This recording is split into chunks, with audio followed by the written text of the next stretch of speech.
Here we are in a war on terror that is endless. We are now 7+ years into that war on terror. We've been in Iraq for almost 6 years now. No end in sight there. So obviously, there's something wrong with the approach that we're taking to saying, end the war, end the war. Well, why should we end the war? Well, because it's been based on false pretenses and on a false flag terror event. So in order to end the war, I think it's imperative that we expose that fact and then hold real trials and hold people accountable for their roles in 9/11. Not only people, but organizations in general. You know, it has to be exposed that the Israeli Mossad had a hand in 9/11. It has to be exposed that the Pakistani ISI had a role in 9/11. It has to be exposed that insiders in this country had a role in 9/11. And they have to be brought to trial. And I think that's the only way that you're going to see this change in society. And, you know, again, it really wasn't brought up that much, but there was an initiative on, you know, the Change website, the official Barack Obama website, and people were able to put their number one ideas set forth. And the number one idea for like 2 or 3 days was set up an independent investigation into 9/11, reinvestigate it, and it was just completely pulled. Anything 9/11 related was completely pulled. At first they figured, oh, it's early on, we'll just change the page. Instead of the front page saying 9/11 truth, we'll make them go to another page, and we'll just put on the new ideas. But then it was still dominating all the other popular ideas. So what do? They just don't even acknowledge it exists. They just erase it. Yeah, you're right. I mean, how do we get past that? I mean, obviously we got to keep pushing forward. But I think that it's important that we expose that to people that, you know, this Obama campaign wants nothing to do with 9/11 truth. That the internet is being censored. That Google Video will pull your video. They will freeze your comments. They will freeze your hit count. YouTube will do the same thing. So I think that we have to make people aware of this subject and then circumvent them by taking a personal approach, much like the one you're doing.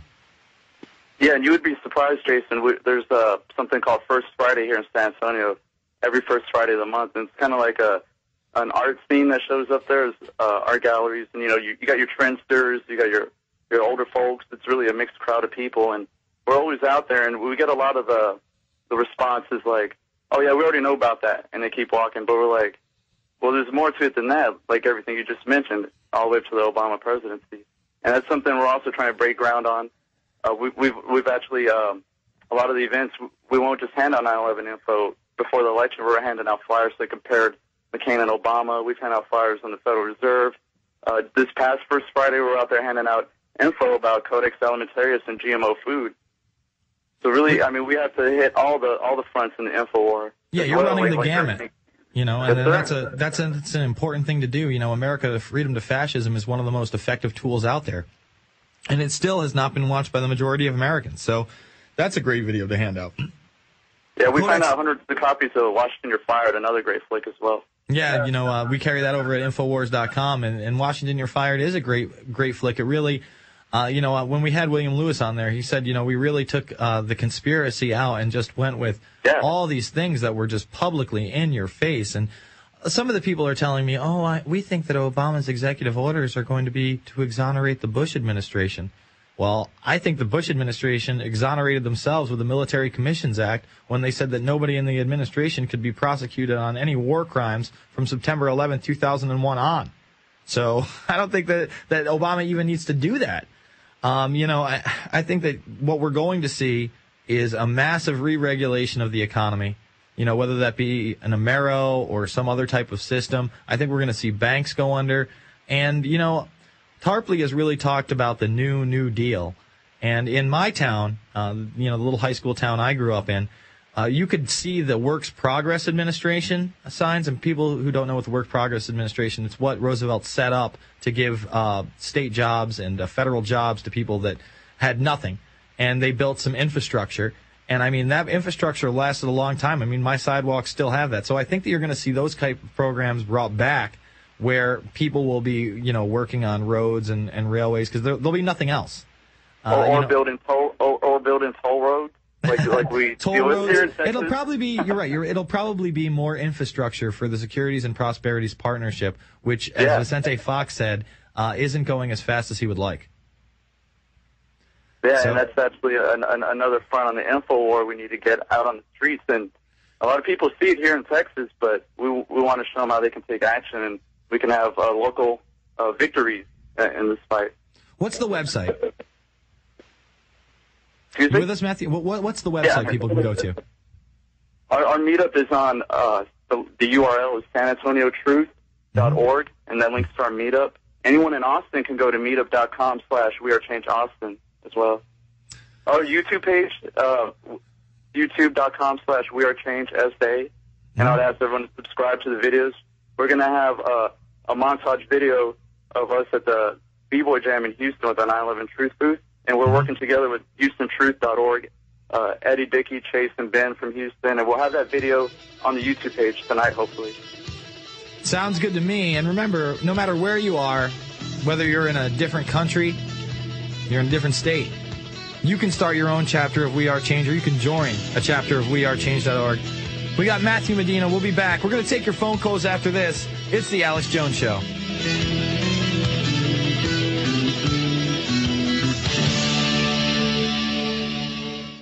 All right, it's the Alex Jones Show. I don't know any whiskey-drinking Indians, but then again, I don't know many Indians at all because we wiped most of them out. And that's why we had Russell Means on last week from the Lakota tribe. Pretty interesting how they're trying to set up their own bank where they only accept silver and gold as currency. That's genius to me. I mean, with this economy, hard assets seem to be the only thing that we're going to have. And like I said, I don't know how they're going to restructure it. I do know that that's going to retain value and that fiat currency is eventually going to fall. And, Matthew Medina of We Are Change San Antonio, that's one of the big issues, and that's why you did the End the Fed rally, correct? That's correct. Again, there's so many ways to get involved, and this is such a multifaceted issue. I find, again, you're going to a B-Boy concert, so you go there with 5 or 10 members of We Are Change. I think that those people need to relate to, people that they think that they can, talk to. Someone they start a conversation up with on something totally and completely unrelated, and then work your way into 9/11 truth, or work your way into the truth about the Federal Reserve, or work your way into the truth about the bailout.